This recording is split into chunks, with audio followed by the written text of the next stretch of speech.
점심이 굉장히 맛있는 것 같더라고요. 그래도 제가 이제 전라도 사람이 아니고 원래 경기도 사람인데 전라도에서 한 10년 살다 보니까 전라도 말이 굉장히 익숙할 때가 있어요. 음식도 그렇고. 예. 아마 우리 모두가 익숙한 것에 이렇게 굉장히 길들여져 있지 않나 이렇게 생각을 해봐요. 그래서 뭔가 이제 사람이 새로운 것에 이렇게 도전을 하려고 그러면 굉장히 어색하고 아마 그래서 이렇게 우리가 주저하고 이렇게 하는 것 같습니다. 그래서 우리는 항상 우리가 알아왔고 우리가 배워왔고 뭐 이런 것들에 익숙해져 있기 때문에 어떤 새로운 것을 접하게 됐을 때 굉장히 어려움을 겪을 수 있겠다 하는 그런 생각을 들어요. 특별히 이제 제가 이제 8년째 외국에서 이렇게 살면서 주님을 섬기면서 이렇게 살면서 최근에 주님께서 이렇게 땅을 주셔서 이따 중간에 다시 좀 말씀을 드리겠습니다만은 거기다 이제 나무를 좀 심었어요. 한 50그루 정도 망고나무를 심었어요. 근데 그 망고나무를 심고 나무가 뿌리를 내리기까지 어떤 과정을 보면서 굉장히 쉽지 않은 걸 봐요. 그래서 그 나무가 그냥 평상시에 그렇게 검은 보재기에서 이렇게 쌓여가지고 잘 자라거든요. 근데 그거를 이제 갖다가 저희가 땅을 파고 땅에다 거름을 넣고 흙을 이렇게 심는데요. 비실비실 죽어가는 것이 있어요. 그리고 이파리가 다 떨어져요. 제가 이제 그걸 보면서 다른 거에 이렇게 접하게 될 때 아주 고통이 있구나 하는 그런 걸 보게 돼요. 식물도 그걸 느끼는 것 같아요. 그래서 거기서 견디지 못하는 것들은 결국 이제 이파리가 마르고 처음에 그다음에 줄기가 말라서 결국 이제 버려져야만 하는 그런 상태. 근데 그걸 죽이지 않으려고 또 농부는 계속 거기에다 이렇게 또 투자를 해야 되는 걸 이렇게 보게 돼요. 그래서 특별히 제가 볼 때 해외에 나가서 이렇게 주님을 섬기는 형제 자매들의 부분이 바로 이 나무를 심는 그런 일을 하지 않나. 그리고 그 나무가 이렇게 뿌리를 내리고 나면은 물을 적게 줘도 되거든요. 아마 그리스도인의 삶도 크게 다르지 않다 하는 그런 생각을 좀 해보게 됐어요. 특별히 저는 뭐 농사에 전혀 남원에 살긴 했지만 무례한이었고 저는 그래도 한 약 20몇 년 정도 서울에 산 사람인데 거의 서울 사람이라고 봐야죠. 근데 해외를 나가서 이렇게 살아보고 이렇게 하면서 좀 새로 갈 때마다 힘들더라고요. 제가 이제 성남 수정교회를 방문한 건 정확히 아마 한 19년이나 20년 이쯤 된 것 같아요. 이 예배당 아니고 이제 어딘지는 제가 잘 기억이 안 되지만 요 시청 옆에 있는 거 말고 그 전에 또 하나 있었죠. 저쪽에 중간에 3층하고 5층 쓰고 4층은 다른 분들이 쓴 아마 거기였던 것 같아요. 아마 저도 이제 사실은 이제 성남 시민 출신입니다.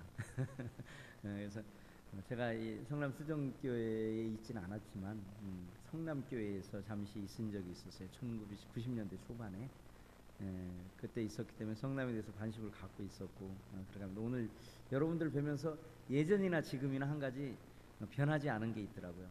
젊은이들이 많다는 거는 이렇게 변하지 않았어요.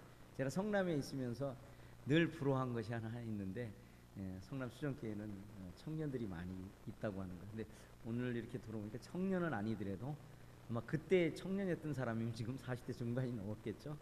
그렇지만 새롭게 이렇게 더해진 영혼들 또 어렸을 때부터 자라나서 이렇게 그리스도 안에 있는 우리 형제 자매들이 다 젊은이들이 많다는 건 참 좋은 것 같아요. 그래서 뭐 저희도 이렇게 청년들이 대부분입니다. 어른은 제가 거기서 나이 제일 많은 사람이거든요. 저희 교회에서 저보다 많은 사람은 없습니다. 저보다 이제 바로 그 다음에 이제 나이가 적은 사람들은 어느 정도냐면 저하고 한 30년 정도 차이 나요. 저 다음이 바로 30년 차이가 나요. 그래서 이제 저 물 좀 한 잔 주시겠습니까? 그렇게 해나가는데 참 젊은이들의 생각을 이해하려고 노력은 많이 하는데 참 많은 벽이 있는 것 같아요. 그래서 저도 이제 나이를 먹었구나 하는 이제 그런 생각을 좀 갖게 되는 부분들이 많아요. 그래서 마음은 가서 막 축구도 하고 싶고 뭐 지금 물론 하긴 합니다. 뭐 축구도 하고 뭐 젊은이들에게 뛰어도 지금은 아직까지는 좀 뛸 수 있을 것 같아요. 근데 한번 이렇게 다치고 나면요 예전에는 뭐 하루 이틀이면 그냥 싹 깨끗이 났는데 그게 한번 다치고 나면 한 달씩 가더라고요. 그래서 이제는 될 수 있으면 안 부딪히려고 옛날에는 제가 이렇게 흔히 말하는 물과 불을 별로 가리지 않는 사람이었거든요. 특히 운동을 하면. 근데 지금은 이제 물과 불을 좀 가려야 되더라고요. 안 가리면 제가 고통스러워서 이렇게 좀 어렵더라고요. 그래서 어쨌든 저를 주님께서 하나님께서 부르시고 한 20여 년 이상을 이제 주로 이런 일들에 저는 이제 종사를 했어요. 그러다 이제 2008년도에 남원교회에서 저희를 이렇게 태국 치앙마이에 이렇게 섬기기 위해서 이렇게 출발하게 됐고 오늘까지 이르렀습니다. 그러니까 오늘이 지금 15년이니까 몇 월 달입니까? 지금 6월 달인가요? 한 7년 한 3개월 정도 흐르고 있는 그런 시점인 것 같습니다. 어쨌든 다시 만나게 돼서 이렇게 반갑고 또 알던 분들도 있었고 이제 모르는 분들이 대부분인데 어쨌든 중요한 것은 그리스도 안에서 우리가 하나라고 하는 그런 사실들을 이렇게 생각하게 됩니다. 너무 길으면 안 되죠. 될 수 있으면 짧게 끝내겠습니다. 이번에 이제 통역을 하면서 제가 이제 거의 그 첫 번째 통역이라고 볼 수 있어요. 이제 뭐 과거에 뭐 짧게 뭐 이렇게 영어를 잘 하지 못하는데 어쩔 수 없는 상황에서 이렇게 통역한 적이 좀 있었는데 그때보다 더 힘든 게 우리 강사님이 너무나 신령하셔가지고 전혀 저에게 원고를 안 주신다는 거. 아니 원고는 주셨어요. 좀 정확히 말을 해야죠. 원고는 주셨는데 제가 태국 떠나오기 전날 보내주셨더라고요. 그래서 한번 그냥 쭉 훑어보고 뭐 한국말은 대충 훑어봐도 이해가 되는데 태국말은 자세히 쳐다봐야 되거든요. 뭐 시간이 없어가지고 또 할 때마다 조금 미리미리 이게 소스를 받아서 하는 경우도 있고 조금 이렇게 좀 통역하는데 좀 어려움이 된다 그러면 그 소스를 안 받을 때 그래요. 네. 감사한 거는 그래도 형제님이 제가 못 알아들으면 어떤 분들은 계속 그 말을 반복해서 하거든요. 못 알아들은데 또 해면 알아듣습니까? 안 되거든요. 제가 아는 그 자매가 하나 있는데 태국에 와서 한국말로 복음을 전하고 있더라고요. 근데 어떻게 전하냐면 천천히 이야기하면 이해하는 줄 알더라고요. 그래서 태국 사람들한테 하나님이 이렇게 얘기를 하더라고요. 그렇게 얘기하면 알아듣는 거를 이렇게 생각을 하는 것 같아요. 근데 실제로는 그렇지 않습니다. 근데 감사한 것은 또 형제님이 센스가 있으시고 또 그리스도 안에서 이렇게 성숙함을 보여주셔서 이렇게 쉬운 언어로 이렇게 많이 해주셔서 지금까지 이렇게 해왔습니다.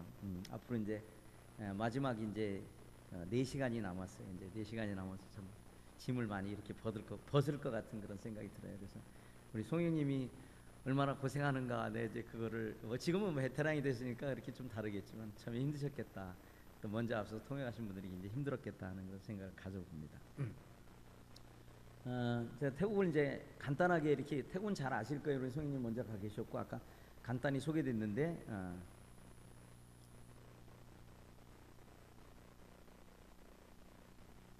빔은 안 나오는 건가요?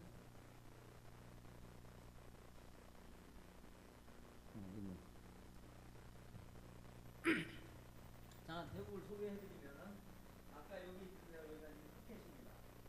여기가 푸켓이고 그다음에 여기가 이제 방콕이에요. 여기가 방콕이고 이쪽이 이제 치앙마이가 여기에 있습니다. 네, 아까 이제 말씀드리기는 실제로 이제 모임이 좀 더 많이 있습니다. 북쪽에 김선영님을 통해서 개척된 5개 교회가 있습니다. 그래서 저는 원래 처음에 이 치앙마이에서 있다가 이쪽으로 약 한 700km를 이동해서 현재 제가 거주하고 있는 곳이 이곳입니다.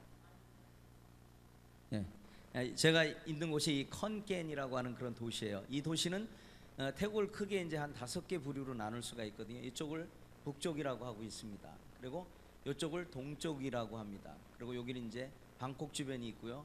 이쪽이 이제 제가 속한 동북부, 태국말로는 이산이라고 합니다. 그리고 이제 이 남부역까지 굉장히 긴 나라입니다. 그래서 이렇게 나누고 있거든요. 근데 그 중에 제가 있는 곳은 이렇게 해서 이렇게 동북부라고 하는 곳이에요. 그래서 위로는 이 라오스의 브이앙티안이 있고 밑으로는 캄보디아가 있는 그런 곳이에요. 그리고 우리 조동현 형제님이 어디쯤 있냐면 아마 여기쯤 있을 겁니다. 여기쯤. 네, 그래서 이제 직선거리로는 사실 얼마 안 돼요. 조동현 형제님이 있는 데하고 한 500km 정도 방콕 가는 거리밖에 안 돼요. 이게 실제로 멀지가 않습니다. 근데 도로가 좋지는 않기 때문에 굉장히 멀어요. 그래서 태국 전체의 그 모임의 숫자가 20개가 다 안 됩니다. 태국은 이제 다시 말씀드리면 이쪽 끝에서 여 끝까지 가면요 3,000km 가까운 데 돼요. 3,000km라고 하면요 여기 방콕에서 비행기 타고 한국까지 오는데 3,500km밖에 안 되거든요. 그래서 굉장히 큰 나라예요. 그래서 저희가 그 비행기를 여기서 타고 여기까지 가는데도 국내에 가는데도 2시간 가까이 걸립니다. 태국은 말 그대로 이제 한문에서는 이제 태자를 클 때자를 쓰거든요. 그래서 큰 나라다 이런 얘기예요. 그래서 그 대부분 이제 코끼리 그 머리 두상을 하고 있다라고 이렇게 표현을 하고 있는데 저기 태국 사람들은 이걸 또 망치라고 표현하는 분들도 좀 있는 것 같습니다. 그래서 조금 다른 그런 부분들 해요. 그래서 제가 속한 그 이 동북부가 17개도입니다. 인구가 약 1,800만이고요. 태국 면적의 3분의 1입니다. 그리고 이제 이쪽 지역에는 거의 산을 구경하기 힘들어요. 그래서 저희 집에서 반경 한 200km 사이에는 산이 없습니다. 그냥 평평한 그런 지역이에요. 그렇다면 이제 농사가 잘 될 거라고 생각하는데 또 농사는 1년에 한 번밖에 못 져요. 물이 없습니다. 물이 없어서 우기 때만 이렇게 농사를 짓고 방콕을 주변으로 한다거나 치앙마이나 이런 쪽은 이제 농사를 많이 칩니다. 왜냐면 이쪽엔 산이 있기 때문에 물이 풍부합니다, 비교적. 그래서 이제 농사를 짓게 돼요. 그래서 태국 전체 인구를 한 6,500만 정도로 이렇게 보고 있습니다. 그 참고적으로 이제 가장 많은 것은 뭐 통계는 뭐 항상 정확하지는 않습니다만 95%가 넘는 사람들이 이 불교를 믿고 있어요. 그리고 약 한 3% 정도, 3, 4, 5%, 3% 정도가 좀 넘게 모슬렘들이 있어요. 이 남부 지역의 이 5개도가 거의 다 모슬렘들이 살고 있습니다. 그래서 매일 폭탄이 터지고 매일 사람이 죽고 그런 상황들이 지금 일어나고 있어요. 그래서 방콕만 가면은 이제 괜히 뭐 태국이 막 전쟁이 난 것 같아요. 막 폭탄이 터진다, 사람 몇 명 죽었다는데 전혀 상관없어요. 여기서 일어나는 일은 저희는 느끼지도 못할 뿐더러 내용 자체 뭐 뉴스에만 뜨는 거지 다른 나라 일과 같은 그런 상황이에요. 그래서 이들이 이제 뭐 여러 가지 상황으로 정치 상황으로 이렇게 복잡한 그런 부분들을 갖고 있어요. 그래서 이제 태국의 정치는 이제 그 의원 내각제입니다. 그래서 이제 상하 양원이 있고 거기서 국무총리를 뽑아서 국무총리가 이렇게 통치하는 그런 나라입니다. 그리고 또 이 그들이 이제 제청권이 있고 강요를 임명할 수 있는 분은 이제 왕이 하고 계십니다. 그래서 왕은 정치에 관여는 안 하지만 마지막 단계에서는 왕의 허락이 떨어져야 그 모든 일들이 법이 발효될 때도 마찬가지고 뭐 여러 가지가 그렇게 되어 있습니다. 그래서 아직까지 그 왕께서 이렇게 존재하시는 그런 나라고 아직까지는 그래도 제가 볼 때는 그래도 그 정치를 하지 않는 나라에서는 이렇게 나름대로 이렇게 권세를 갖고 계신 그런 왕이 태국이 아닌가. 그래서 태국민들의 대부분은 왕을 굉장히 존경합니다. 그래서 특별히 이번에 지금 현 국왕이신 9대 왕 이분을 굉장히 많이 존경하셔요. 이제 그 대표적인 뭐 여러 가지 그 좋은 일을 많이 하셨는데 특별히 그 인공 강우 있잖아요. 인공우를 특허권자가 지금 현 국왕이십니다. 그래서 그 굉장히 공학도로서 이렇게 많은 그 일들을 하신 그런 분이에요. 그리고 특별히 소수민족들 가난한 사람들을 위해서 많은 일을 하셨다고 그래요. 그래서 굉장히 국민들로부터 존경받는 그런. 그래서 태국의 이제 그 개략적인 개요는 이런 것입니다. 그리고 특별히 태국에는 아주 다민족 국가입니다. 그래서 다민족 국가에서 이쪽 이 북부에는 아까 말씀드린 산족들이 살아요. 그리고 이 바다를 중심으로 해서는 이제 근처 바다를 이용해서 사는 생업을 하는 이 소수민족 그 바다 사람들이 있고요. 그다음에 이제 저희 쪽에 있는 사람들은 이제 혼이산이라고 그래가지고 이산 사람이라고 얘기를 합니다. 그래서 이쪽 사람들은 사실은 이제 이쪽 주변에 이게 라오스인데 이 라오스 민족과 거의 같은 민족이에요.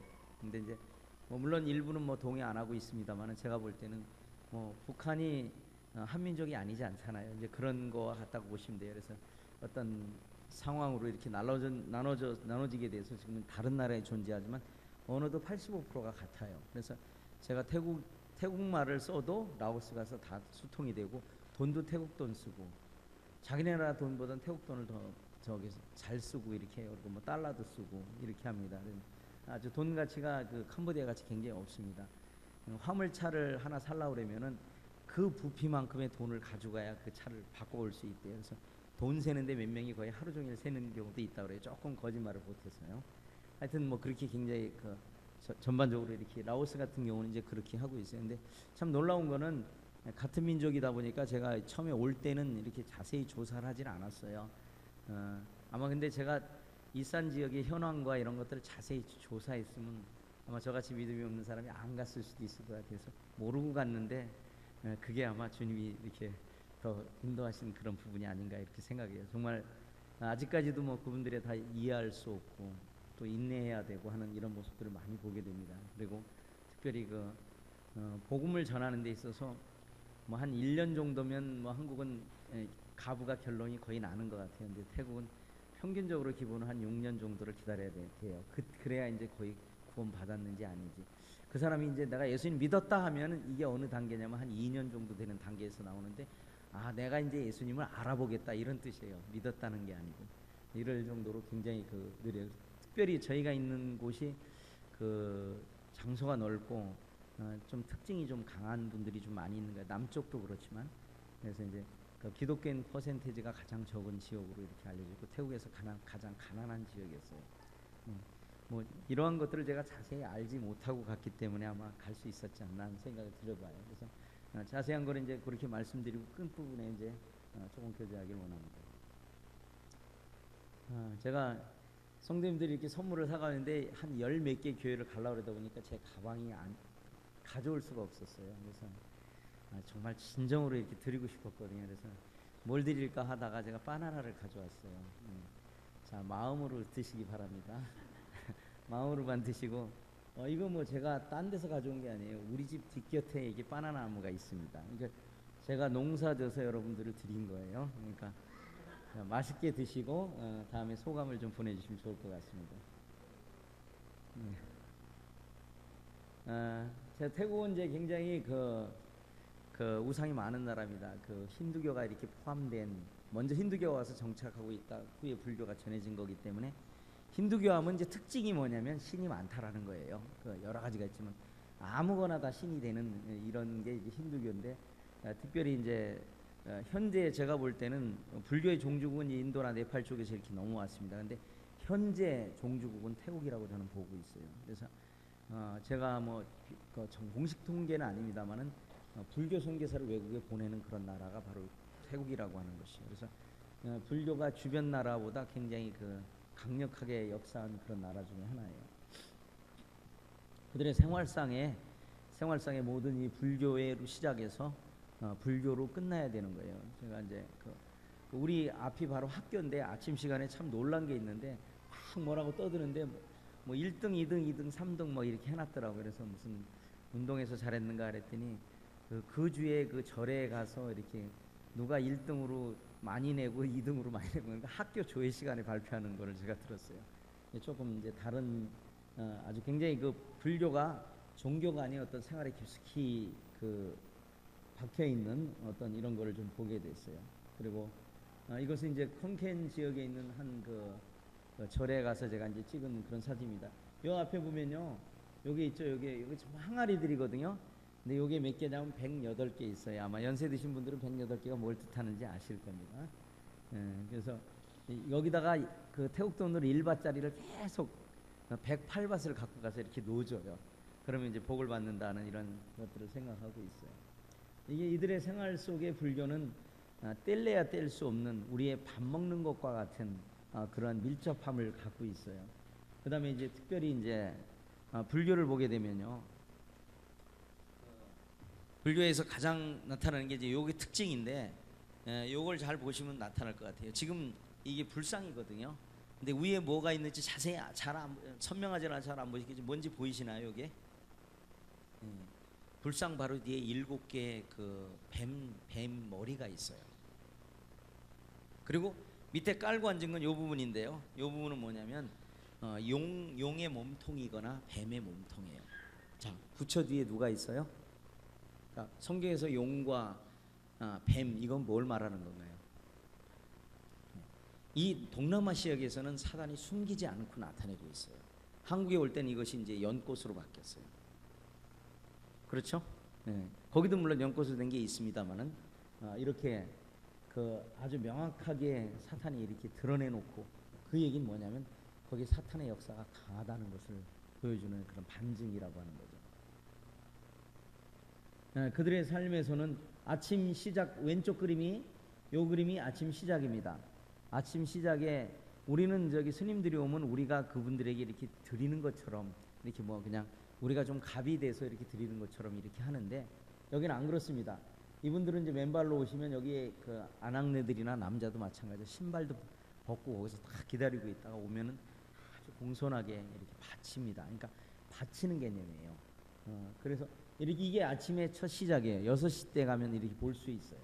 자, 그다음에 이제 일상생활에서는 아이들까지 데리고 가서 이 큰 절에 가서 이렇게 하고 있는 것이 일반적인 그런 생활들이에요. 자, 그러면 과연 그 태국은 희망은 없느냐? 아닙니다. 좀 더뎌서 그렇지 희망이 없는 건 아닙니다. 왜 희망이 있습니까? 소돔과 고모라 성이 멸망할 때 무엇 때문에 멸망했습니까? 여기도 충청도인가? 그들의 죄가 거기 있었죠. 근데 하나님께서 누가 있으면 멸망치 않으시겠다고 했어요. 예. 의인이 있으면 멸망치 않으시는 거예요.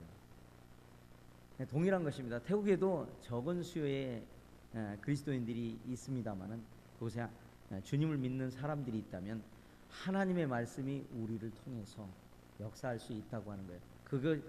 그것이 아무리 힘들고 어려울다 할지라도 그것은 우리가 볼 때 그런 것이고 그 길을 반드시 가야 된다고 하는 거죠. 자, 예수 그리스도만이 세계 어느 나라나 가서 그분을 통해서 하나님의 역사를 이룰 수 있는 것이에요. 거기에는 하나님께서 누구를 사용하시냐, 어떤 걸 도구로 사용하시냐, 바로 우리 그리스도인을 사용한다고 하는 거죠. 그래서 우리가 해야 될 그 분명한 일을 성경은 말하고 있습니다. 우리가 해야 될 일이 뭔 일이죠? 여기 답이 있는데요. 뭔 일이죠? 같이 한번 읽을까요? 자, 시작.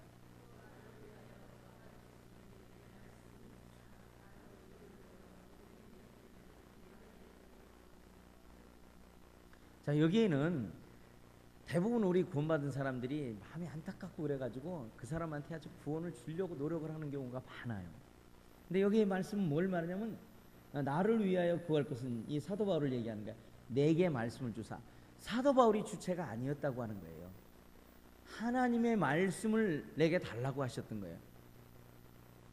이것이 굉장히 신앙생활에 아주 중요한 부분 중에 하나입니다. 하나님이 내게 말씀을 주셔야만 그 일에 역사할 수 있는 일이 있다고 하는 거예요. 그래서 이제 우리가 해야 될 일은 뭐냐면 입을 벌리는 일을 해야 하는 것이. 하나님의 말씀이 없이 내 생각과 내 뜻과 내 지식으로 그것을 전한다면 그것은 하나님의 역사가 아닌 것이죠. 그래서 우리를 통해서 주님이 하시길 원하시는 그런 것이죠. 많은 사람들이 구원은 공짜로 받았다고 생각해서 이렇게 그 생활을 안일하게 이렇게 할 수 있다고 하는 거죠. 그렇지 않습니다. 우리가 구원만 공짜예요. 그 다음에 하는 것은 반드시 치러야 하는 삶이 있다고 하는 거예요. 치르지 않는 삶을 산다면 우리는 그리스도를 따라가는 삶이 될 수 없다고 하는 것이에요. 좀 다른 면에서 볼 때 모세가 첫 번째 하나님께 십계명의 판을 가져오다 어떻게 했습니까? 제가 말을 어렵게 태국말 했나? 어떻게 했죠? 예? 잘 모르시나? 어떻게 했죠? 답을 해주셔야 제가 그 다음을 나갑니다. 예, 맞습니다. 그 무슨 깨뜨렸다는 의미가 뭔가요? 저는 이제 여러 가지로 그것을 해석합니다만 저는 그렇게 봐요. 모세가 자기 의가 너무 강했다라고 저는 그렇게 봐요. 그래서 하나님이 주신 것에 대해서 물론 그가 한 행동 자체가 잘못됐다라고 얘기할 수는 없어요. 그러나 그가 그 하나님의 말씀을 더 소중히 여겼다면 아마 그렇게 안 했을 거라고 저는 생각이 듭니다. 우리 동일합니다. 이 하나님의 말씀이 우리의 삶에 있어서 가장 중요한 것이에요. 그래서 이스라엘 사람들은 그것을 그냥 자기 온 몸에 또 집이 들어가고 나오는데 다 붙여놓고 있어요. 그래서 그들에게는 하나님 말씀이 떨어지면 죽을 것과 같은 그런 마음들을 갖고 있어요. 그래서 하나님이 이스라엘을 선택한 것이 그냥 선택한 것이 아니에요. 물론 그들이 예수 그리스도를 거부했습니다마는 그들의 중심에는 그런 아주 깊은 그런 마음들이 있다고 하는 걸 보게 돼요. 동일하게 이 시대에 와서 우리 그리스도인들에게 향하신 그 말씀의 중요성을 이렇게 생각할 수 있다고 하는 거죠. 자, 제가 이제 그 태국 사람들에 대한 생각을 갖게 된 것은 지금이 아닙니다. 한참 20년 전으로 이렇게 흘러가는데 그때 주님께서 저에게 이렇게 말씀을 주셨어요. 물론 이 말씀 자체는 주님을 향한 그런 예언의 말씀입니다. 근데 마지막 그 여러 가지 부분에 있어서 12절에서 내게서 날짜들이 오래 황폐된 곳들을 다시 세울 것이며 너는 역대에 파괴된 기초를 쌓으리니 너를 일컬어 무너진 데를 보수하는 자라 할 것이며 길을 수축하여 거할 곳이 되게 하는 자라. 주님이 저에게 이렇게 말씀하셨어요. 저를 통해서 어떤 큰 역사가 아닌 저를 통해서 나는 자들은, 저는 제가 그 말씀을 가르치는 교사라고 분별하지 않습니다. 할 수는 있습니다만은 제 은사는 그것은 아니었어요. 그러나 그렇다면 내가 과연 이곳에 가서 어떤 일을 할 수 있을까에 대한 생각을 많이 갖게 됐어요. 그렇지만 주님께서 저를 이렇게 부르셨고 했기 때문에 그 많은 것들을 채워주실 거라고 저는 생각이 들었어요. 그래서 그 파괴된 그것을 다시 쌓는 것은 뭐로 쌓아야 되냐? 아까 우리 오전의 말씀도 그렇죠. 예수 그리스도로 쌓아야 한다는 거죠. 바위에 짓는다고 하는 것이 무엇입니까? 우리가 그 일을 하게 된다고 한다면 이제 주님의 길이 계속해서 태국에서 확장되어 나갈 것이라고 생각이 듭니다. 제가 이 말씀을 듣고 남원교회가 분별을 같이 해서 2008년도 3월 13일 날 저는 그 나가는 과정을 설명드리려면 제가 나가려고 하는 것보다는 성도님들이 저를 밀어냈다고 하는 게 더 표현이 맞는 것 같아요. 2008년 2월 달에 남원교회는 형제 수양회라는 걸 하거든요. 그래가지고 전 형제, 그러니까 10대 청년부터 할아버지 할머니들까지 다 같이 형제 수양회를 해서 그날 1년 우리가 해야 될 일이라든가 그런 것들을 이렇게 수렴해요. 수렴하는 시간이 있어요. 그래서 이제 10대와 20대 이렇게 다 그 그룹별로 나눠가지고 토의를 하는데 그때 우리 주제가 뭐였냐면 앞으로 5년 후에 남원교회가 가야 될 길이 어떤가 이런 거를 주제로 했어요, 처음에. 그래서 이제 처음에 첫 시간에 이제 그 5년 후에 남원교회가 어떤 교회가 되어야 될까 하는 그 교회 속에 공통적으로 나왔어요. 10대부터 60대까지 남원교회가 선교하는 교회가 되자. 그런 거의 공통된 주제로 얘기가 나왔어요. 그래 그 다음 시간에 그럼 우리가 그럼 선교하는 교회가 되면 선교를 후원하는 교회가 될 거냐 아니면 직접 선교사를 보내는 교회가 될 거냐 이걸 갖고 했어요. 근데 두 번째도 어떻게 결론이 났냐면 선교사를 보내는 걸로 하자. 그래서 원래는 그 계획이 없었는데 그럼 누구를 보낼 거냐 그것까지 나왔어요. 그때 마지막에 이제 지목된 것이 이제 저희 가정을 지목을 하셨어요. 사실 교회 일꾼 형님들은 조금 더 있다 보내려고 그랬거든요. 그때 제 나이가 49살이었어요. 근데 그 얘기를 끝내고 이제 전체 모임을 하는 과정에서 형제님들이 이구동성으로 어떻게 나왔냐면 아니 50살에 보내면 되겠느냐고 그래도 한 살이라도 덜 먹었을 때 보내자. 가면 언어를 못 배울 것 같았던 것 같아요. 제가 볼 때 제가 입이 좀 둔한 자인 것 같아요. 모세같이. 그래서 한 해라도 더 늦으면 안 되겠으니까 빨리 해서 보내자. 그렇게 2월 제가 중순인가 결정되고 3월 8일 날 파송시 갑시다. 왜냐면 그때 제가 이제 남원에 갈 때 정확히 그 당시 이제 9년을 남원에 있었는데 남원에 내려갈 때는 저희가 아무것도 가진 게 없었어요. 그 전에 제가 필리핀 민다나오에서 1년을 또 살고 아무 가진 돈 없이 다시 남원으로 돌아왔어요. 그 남원을 제가 가고 싶어서 간 게 아니라 갈 데가 없어서 남원을 갔어요. 사실은요. 아무도 받아주는 사람이 없었고 그래서 이제 남원에서의 삶을 시작하게 됩니다. 처음에는 이제 처갓집에서 조금 있었고 처갓 동네거든요. 근데 뭐 우리 아내가 동의할지는 모르겠습니다만 뭐 잘해주셨는데 그래도 처갓집에 사는 건 좀 어렵더라고요. 여러 면에서. 그래서 이제 3개월 지난 다음에 이제 컨테이너 하나 놓고 산에 가서 살았어요. 처음에 비닐하우스에 있다가 컨테이너 놓고 그렇게 해서 3년을 그 난방시설이 없는 곳에서 우리가 살았어요. 그냥 합판으로만 이렇게 막아놓고 한 서너 평 되는 그런 공간에서 한 3년을 살았어요. 근데 그때 처갓집이 괜찮게 살았거든요. 저희한테 충분히 뭐 방 하나 정도는 얻어주실 수 있는 분들이었어요. 근데 이제 저희가 그렇게 간다고 그랬을 때 굉장히 반대하셨어요. 저희 삶이 마음에는 안 드셨어요. 저희가 이렇게 사는 것에 대해서.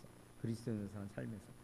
이제 그 당시 그분들이 믿지 않는 분들이었기 때문에 그렇게 볼 수밖에 없었어요. 해외 나가더니 다 거지가 돼서 들어왔고 좋게 표현해서 돈이 없다고 한 거고 실제로 표현은 아마 그렇게 했을 겁니다. 근데 그러면 그 저기 집을 하나 사주시겠다 그러더라고. 조그만 아파트. 그래서 우리는 그냥 사실 믿음보다는 이제 배짱으로 그랬어요. 아이 저기 뭐야 주님이 우리에게 어떻게 하시는가 한번 보시라고 그렇게 그렇게 말씀드렸어요. 근데 집을 사준다는데도 안 받느냐고. 그래서 이제 이렇게 했는데 주변 사람이 이제 제가 뭐 별일을 다 했어요. 새벽에 가서 시장에 가서 생선 배달도 하고 우유도 돌리고 별일을 다 했어요. 뭐 기반이 없었기 때문에. 그러니까 동네에서 아이고 부잣집 사이가 저희 그 저런 일을 한다고 막 손가락질하고 그러니까 그 굉장히 듣기 싫으셨던 것 같아요. 그러니까 그럼 방이라도 하나 해줄 테니까 하는데 그것도 안 받는다 그러죠. 그랬더니 조금 있다 그럼 내가 세만 얻어줄 테니까 나중에 돈을 주고 가면 되지 않느냐 그래서 그것도 안 갑니다. 왜 제가 그렇게 했냐면 그때 어떤 한 형제님이 제가 아까 말씀드린 난방도 안 되는 거기 가면 주님이 역사할 거라고 저한테 얘기하셨어요. 그분이 믿음을 갖고 왔는가 잘 모르겠어요. 그분이 저한테 그렇게 얘기하셨어요. 그 저는 그 뭐 아버님 어머님이시니까 제가 뭐 말씀을 듣고 따르는 것이 당연한 거죠. 근데 주님의 음성이 그 형제님이 하신 게 음성으로 들렸어요. 그 저희 아내도 동일했어요. 그랬더니 뭐 거의 의절하자시피 자기 딸 그렇게 고생시키는데 좋아할 장모님 장인어른이 있겠어요. 거의 뭐 의절하자 막 이렇게 얘기하셨는데 이제 실제로 의절은 안 하시고 하여튼 그렇게 압력을 하셨는데 끝까지 안 가고 그 폐축사로 저희가 들어갔어요. 근데 그때 그랬어요. 이제 주님이 어떻게 하시는가를 보실 거라고. 근데 정확히 개월은 제가 정확치 않습니다만 많이 시간이 흐르지 않아서 장모님이 다시 저희 집에 오셨어요. 그 폐축사에 변한 거는 이제 사람이 아무것도 동물도 안 살던 폐축사거든요. 근데 우리가 들어가 살고 동물을 좀 키우다 보니까 동물도 좀 늘어나고 좀 조금 깨끗해졌겠죠. 그랬더니 그날 오셔서 저한테 그랬어요. 너네 보니까 하나님이 함께 하시는 게 보인다. 그리고 얼마 하니까 장모님이 돌아오셨어요.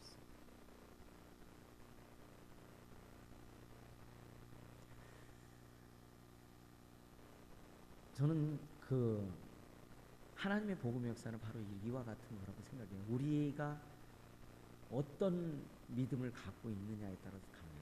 저희 아내가 주 예수를 믿으라 그러면 너와 내 집이 구원을 얻으리라. 그거를 갖고 사실 남원을 갔어요. 갈 데 없어서 간 것도 갔지만 참 그런 걸 이렇게 보면서 하나님의 역사는 참 우리가 생각하던 그것이 아니다. 정말 우리가 도저히 생각할 수 없는 그분의 사랑을 헤아릴 수 없는 그러면서 이제 우리 주변에 있는 사람들이 거듭나기 시작했어요. 그리고 이제 제가 한 5년 6년쯤 되는 시점에는 남원에서 500평 되는 땅을 사서 거기다 집을 줬어요. 그리고 이제 어느 곳에 좀 잠깐 도보러 갔다 제가 이제 허리를 다쳐서 허리뼈에 금이 가는 6개월 동안 움직이지 못하는 그런 상황이 있을 때 주님이 또 훈련을 보내셨어요. 누워서 할 수 있는 일이 제가 그거밖에 없더라고요. 그래서 가족이 아무것도 준비가 안 되는 상태에서 훈련을 들어갔어요. 어쨌든 뭐 그런 과정들이 있었어요. 그러면서 이제 성도님들이 어떻게 하면 그 주와 복음을 위해서 사는가, 또 특히 성결을 위해서 해야 될 것들에 대해서 성도들과 같이 교제하고 그런 일들이 있었어요. 이제 아까 이제 좀 다시 돌아가서 좀 뒤죽박죽 됐는데 그렇게 해서 그럼 안병환 형제를 보내자 그래가지고 그 집을 이제 어렵게 얻었어요. 그리고 그 전에 얼마 전에 제가 이제 그 집을 팔자고 그랬어요. 그랬더니 우리 아내가 뭐라고 얘기했냐면 때가 됐나 보다. 그렇게 얘기했어요. 뭔 얘기냐면 제가 한 30년 결혼 생활에 이사를 한 50번을 했거든요. 그것도 국내만 한 게 아니라 해외에 다 포함해서 그래요. 그러니까 이제 여기서 좀 살만하니까 떠날 수밖에 없는 그런 여정이 있다고 하는 그런 대답이었어요. 왜 그 얘기를 안 하는가 모르겠다고 저한테 그 얘기를 하더라고요. 그래서 주님이 가라고 그러면 가셔야 되는 거 아니냐 이제 그렇게 얘기하고 그런 상황이었어요. 그래서 집이 이미 팔린 상태였어요. 어떤 형제님이 그걸 제가 들어간 돈만 받고 그냥 그 금액 그냥 팔았어요. 훈련원 때 제가 이제 학비라든가 이런 거에 어려워서 이자를 부담할 수가 없어 은행에 조금 빌린 게 있었는데 그걸 갚느냐고 팔아서 이제 그걸 다 정리한 상태였어.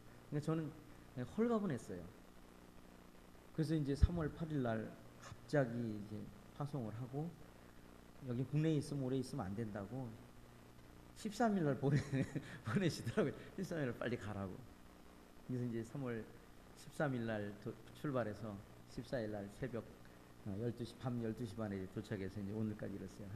한 1년 6개월 정도가 그곳에서 흘렀어요. 그리고 언어를 여러 가지 상황이 안 돼서 한 8개월 9개월 정도 배우는 시점에서 이제 글씨를 배워야 되고 하는 그런 상황에서 언어 배우는데 문제가 생겼어요. 치앙마이 들어간 지 1년 6개월 했어요.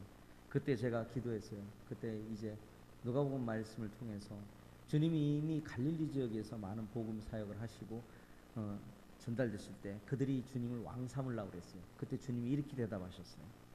내가 다른 동네에서도 하나님 나라 복음을 전하여 하린다 하고 그렇게 대답했어요.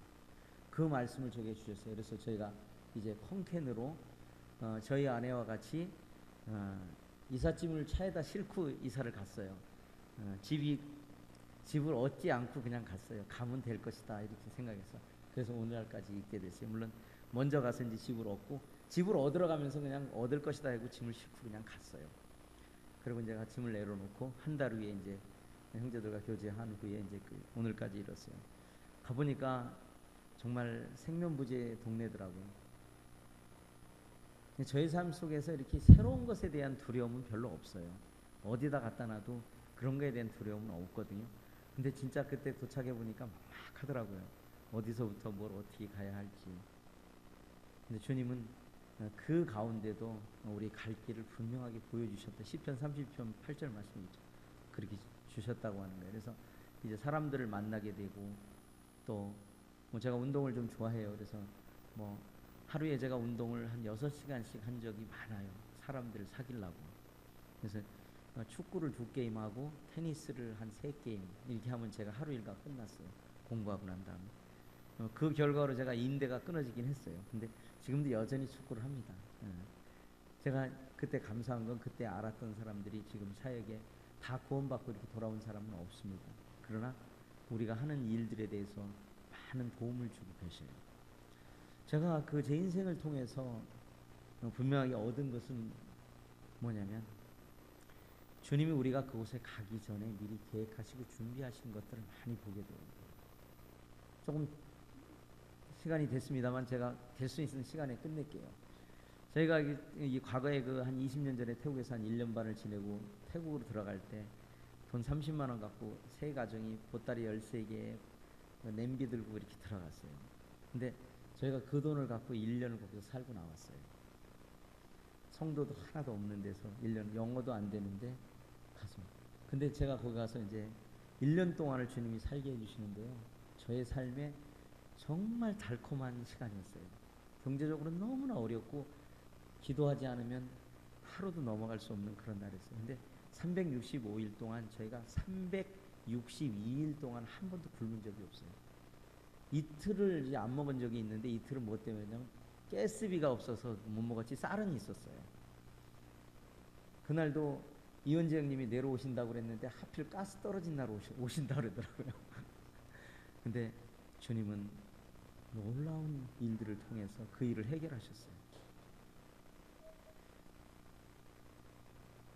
제가 뭘 말씀드리려고 하냐면 우리의 삶에 그리스도가 나타나지 않는다면 우리의 삶은 죽은 것과 마찬가지라고 하는 것을 많이 느끼면서 살았어요.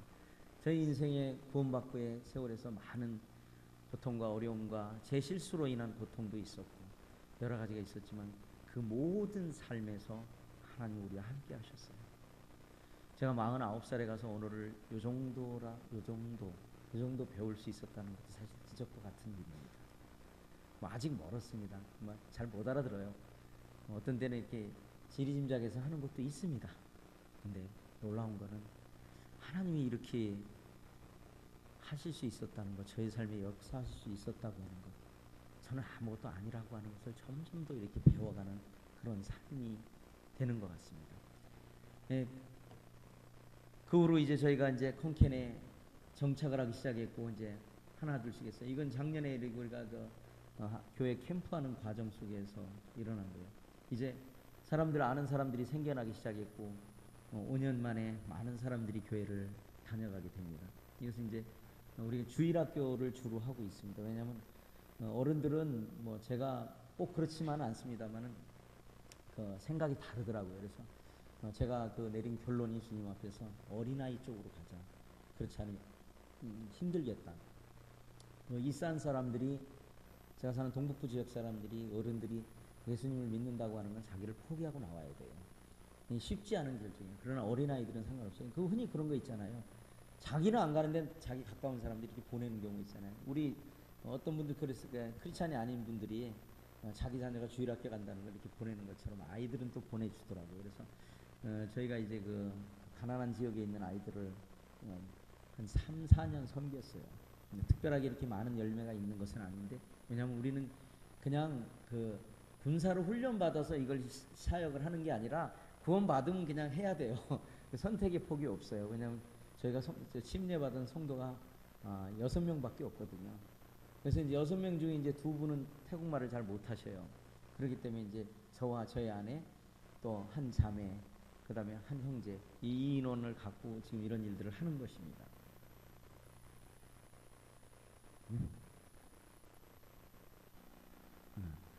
이것은 이제 저희가 이제 그 주일날 이렇게 주로 모이는 그런 인원들이에요. 그래서 우리는 주일 학생인데 뭐 그냥 흔히 말하는 주일 학생이 아니라 한참 어린 그런 주일 학생들이 많이 있어요. 이것은 참 감동이 되는 그 오리알입니다. 그 지난번에 저희가 이제 그거는 이제 조금 이따 말씀드릴게요. 이건 이제 조금 이따 제가 다시 말씀드릴게요. 참 힘들죠. 이게 우리 한국 청년들이 와가지고 우리 그 공사 현장에 와가지고 점심때 아주 그냥 파김치가 돼서 이때가 그래도 날씨가 좀 저기 시원했거든요. 그 평균 기온이 뭐 한 29도 정도 되니까 굉장히 시원한 날씨였어요. 근데 아주 지쳐가지고 힘들더라고요. 이렇게 힘들어하더라고요. 그래서 이 길이 어떻게 됐냐면 저희가 이제 어린이 쪽의 사역에 목표를 두고 기도하고 있었어요. 근데 이렇게 흔히 말하는 이제 뭐 돈이 좀 있어야지 어떤 뭐 땅도 준비하고 이런 걸 준비해야 되는데 기도는 계속 하고 있었는데 기도 요청도 많이 했는데 한 군데도 답이 없더라고요. 그래서 참 실망을 좀 많이 했어요. 해남들. 근데 주님께서 어느 날 저에게 갑자기 말로 집을 살 수 있는 기회가 됐어요.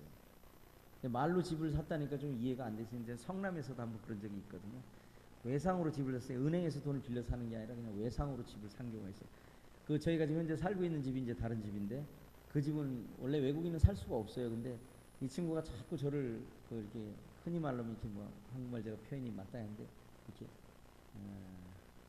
꼬신다 그러나요? 제가 좀 표현이 잘 안 돼서 그런데 하여튼 이렇게 그렇게 해서 그 집을 이제 사실은 사기치려고 저보고 사라고 그랬어요.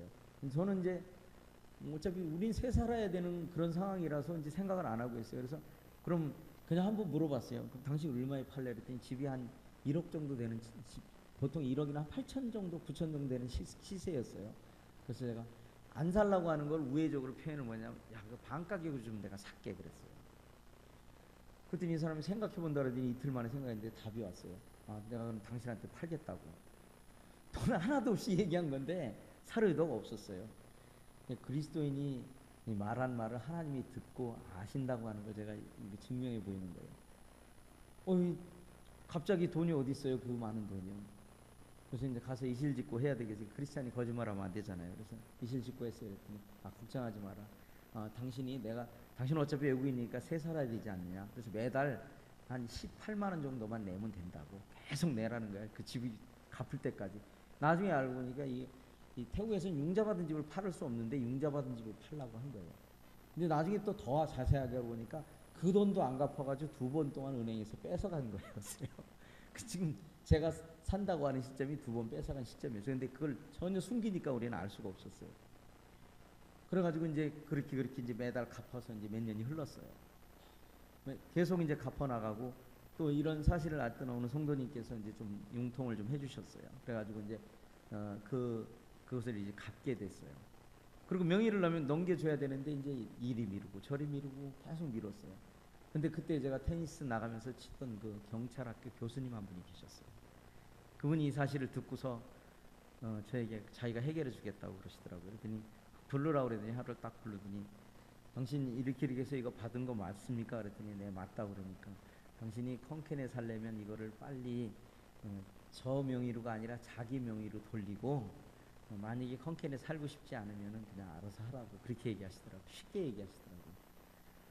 그리고 2주 줄 테니까 그렇게 하라 했더니 2주 만에 그 모든 문제를 다 해결하고 그 등기를 가져왔더라고요. 이제 그분이 이제 약속을 하고 이것은 우리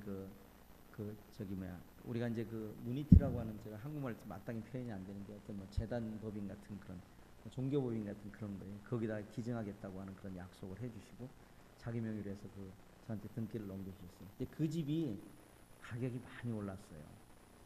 그동안 제가 기도하면서 성도님들 얼굴 많이 쳐다봤거든요. 믿음이 없어서. 근데 주님이 다른 길로 주셨어요. 그 지역의 땅값을 막 올리기 시작하는데 엄청나게 올랐어요. 그래서 이제 그걸 팔으면은요, 제가 땅을 살 수 있는 돈이 생겼어요. 제 입으로 샀다는 게 바로 이런 겁니다. 돈 하나도 없이 땅을 산 거예요. 근데 그 조그맣게 해서 기숙사만 하려고 한 3, 400평짜리 계속 근데 계약 단계에서 안 되고 지금 이제 저희가 이렇게 산 땅이 3,000평이거든요. 근데 그 중에 이제 그 성도님들이 헌신해 준 것은 한 1,500만 원. 그게 뭐 땅 사라고 주신 건 아니에요, 사실은요. 담 싸라고 이제 저기 보면 저 지금 담 싸는 장면들이에요. 그렇게 주셨는데 그 돈을 태국에서 주시더라고요. 그리고 또 저희가 그 건축 헌금으로 그 교회에서 헌금한 것들이 한 500만 원 정도 또 헌금이 또 나와 있어요, 지금. 그래서 참 이런 걸 보면서 6명, 그 다음에 이제 돈 버는 사람은 저기 한 사람밖에 없어요. 그분이 한 달 월급이 얼마냐면 25만 원이거든요. 우리 성도 중에서 돈 버는 사람은 그분 한 분이거든요. 근데 이런 일들을 해나가는 걸 이렇게 보면서 참 하나님이 우리와 함께 하시는 우리에게 능력 주시는 자에서 모든 걸 할 수 있다고 하는 것들을 보게 됐어요. 자, 이것이 이제 그 담을 쌓고 그 3,000평 내에 있는 거예요. 지금 허벌판입니다. 아무것도 없는 그런 땅들이에요. 자, 한국 성도님들이 오셔서 한 20분이 한 3주 만에 이 2,000평 담을 다 쌓고 가셨어요. 그냥 한국식 그 몰아치기 그 일 있잖아요. 그렇게 해서 지금 막 이제 쌓고 가셨어요. 자, 이게 지금 저희들이 그 건축하고 있는 그런 장면들입니다. 이게 이제 망고나무도 있고 뭐 이렇습니다. 처음에는 이런 자리 이런 거였었어요.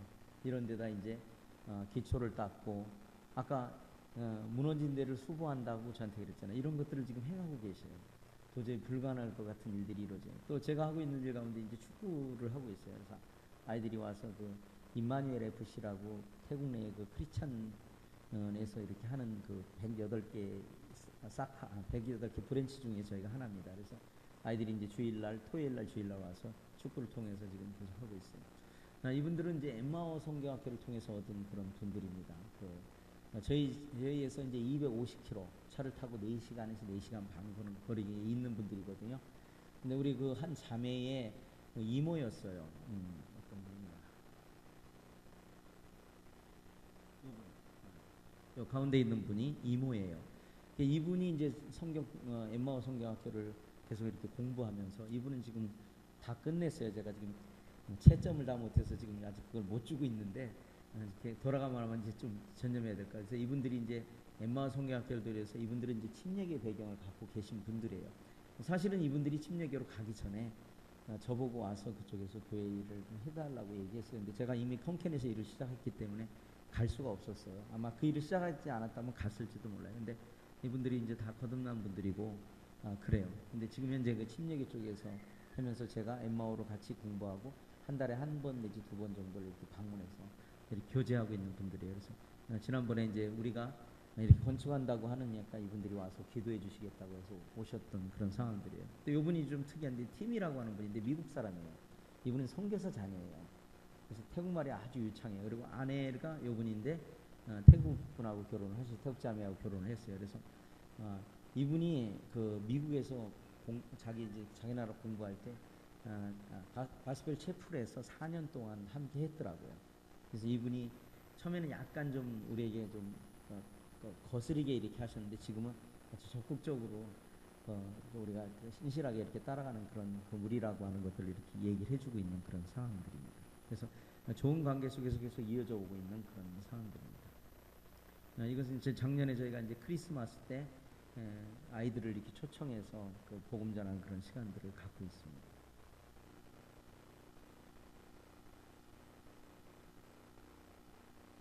이건 이제 저희가 예배드리는 그런 장면입니다. 그래서 아주 소수지만 저희가 지금 계속해서 3년 전부터 예배를 드리고 있고 지금 계속 해나가고 있습니다.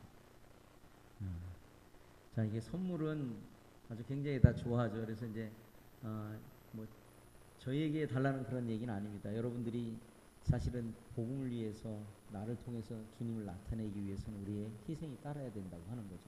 그렇지 않으면 안 됩니다. 그래서 여러분들이 이 선물을 뭐 여기는 이제 캄보디아 많이 보내시잖아요. 이렇게 보내면 그런 것들이 다 복음을 전하는 도구로 사용된다고 하는 것.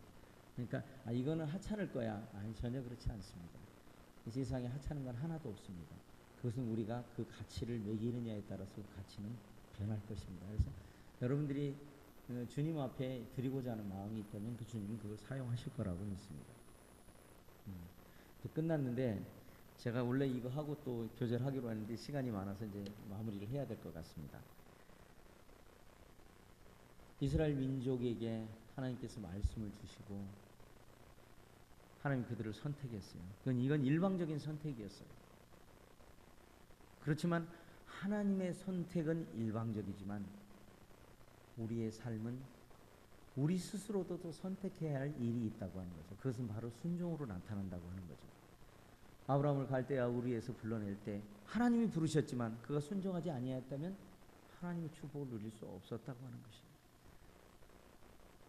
우리의 삶을 통해서 축복된 삶을 살길 원한다면 우리가 어떤 것에 가치를 부여하느냐에 따라 달라진다고 하는 거죠. 하나님이 이 애굽 땅에서 잘 살고 있는 이스라엘 민족을 왜 광야를 통해서 가나안 땅으로 가라고 하셨을까요? 성경은 가나안 땅을 젖과 꿀이 흐르는 땅이라고 말하고 있어요. 지금 그렇게 물론 변해가고 있습니다. 근데 그 당시로 돌아가 보면요, 이집트가 젖과 꿀이 흐르는 땅입니까? 가나안 땅이 젖과 꿀이 흐르는 땅이에요. 가나안 땅에서는 가뭄이 나가지고 어려워가지고 야곱의 70명이 내려간 거 아니에요, 이집트로. 그럼 젖과 꿀이 흐르는 땅은 가나안 땅이 아니라 이집트 땅이었어요. 성경 신명기 11장에 보면은요, 찾지는 않겠습니다. 농사를 짓는데 어떻게 하냐면 발로 꾹꾹 밟아서 농사 짓는다고 그랬어요. 여기 이런 농법 보셨어요? 농사 짓는 것만큼 힘든 게 없잖아요. 농사 지신 분들 뭐 도시분들이라 모를 수는 있어요. 근데 물을 대려면 저쪽부터 뭐 고랑도 파고 막 해야지 되는 거예요. 근데요, 이 당시에 나일강은요, 홍수라는 게 있었지만 이렇게 오늘날 말하는 홍수로 범람한 땅이 아니었어요. 그 고적을 연구해 보면요, 이때는 뭐냐면요, 물이 나일강이 넘친다고 하는 거는 물이 넘칠까 말까 하는 정도에서 조금 더 나가는 거예요. 그래서 거 가서 뚝에서 발로 팍 밟으면은 그리 물이 고이돼서 물도 자동으로 들어가는 거예요. 또 한 가지 더 놀라운 건요, 거기가 이집트가 이제 더 북쪽이긴 한데 지형으로 보면 이집트 남부가 더 높습니다. 그래서 이디오피아 쪽에서 이렇게 내려오는 청나일강과 백나일강 이렇게 합쳐서 나일강으로 흘러 들어오는데요, 거기에는 엄청난 밀림이 있습니다. 그래서 홍수가 지면요, 그 나무 이파리 그 거름들이요, 그 높은 데서부터 다 나일강으로 내려오는 거예요. 그럼 발로 밟는다는 건 뭐 말하자면 그 거름이나 그런 게 안 줘도 자연스럽게 다 들어가요. 그래서 왜 이집트에만 그 온 세계가 다 가뭄이 들었는데 쌀을 저축할 수 있느냐, 바로 이 비결이었었다고 하는 거예요. 실제 상황을 보면 그때 소출은 다른 데 소출의 1.4배 이상 나왔다고 해요. 농사짓기 발만 딱 밟으면 걸음 들어가지 한꺼번에 들어가는 게 얼마나 쉬운 거예요. 그래서 이스라엘 민족은 그곳에 갔어요.